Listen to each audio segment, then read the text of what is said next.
എറണാകുളം പെരുമ്പാവൂരിൽ ഹോട്ടലിന്റെ സ്കൂട്ടർ മോഷ്ടിച്ച പ്രതി പിടിയിൽ. ഒഡീഷ സ്വദേശി മഹേഷ് നായിക്കാണ് പിടിയിലായത്.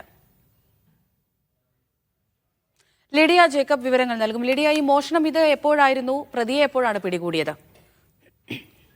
അമൃത, ഇന്നലെ വൈകിട്ടാണ് കേസിനാസ്പദമായ സംഭവം. ഇന്നലെ വൈകിട്ട് ഏകദേശം 5:30 ഹോട്ടലിന്റെ പാർക്കിംഗ് ഏരിയയിൽ സ്കൂട്ടർ നിർത്തിയിട്ടിരിക്കുകയായിരുന്നു. ആ നിർത്തിയിട്ട സ്കൂട്ടറാണ് പ്രതി മോഷ്ടിച്ചത്. പെരുമ്പാവൂർ പോലീസ് ഒഡീഷ സ്വദേശിയായിട്ടുള്ള മഹേഷ് നായിക്കിനെ ഇന്ന് അറസ്റ്റ് ചെയ്യുകയായിരുന്നു. അല്ലപ്പ സ്വദേശിയായിട്ടുള്ള റിജാലിന്റെ ഏകദേശം 40,000 രൂപ വില വരുന്ന സ്കൂട്ടറാണ് പ്രതി മോഷ്ടിച്ചത്.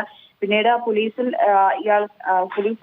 കേസ് നൽകുകയും ഒപ്പം തുടർന്ന് പോലീസ് നടത്തിയ അന്വേഷണത്തിൽ മഹേഷിനെ പിടികൂടുകയുമായിരുന്നു. ഈ സ്ഥലത്തെ ഹോട്ടലിന് മുന്നിൽ ചായ കുടിക്കാനായി പോയ സമയത്ത് പ്രതി സ്കൂട്ടർ എടുത്തുകൊണ്ട് പോവുകയായിരുന്നു. ഇയാളെ അറസ്റ്റ് ചെയ്ത് തുടർ നടപടികൾ സ്വീകരിച്ചിട്ടുണ്ട്. ചോദ്യം ചെയ്ത് വരികയാണ്. ശരി ലിഡിയ.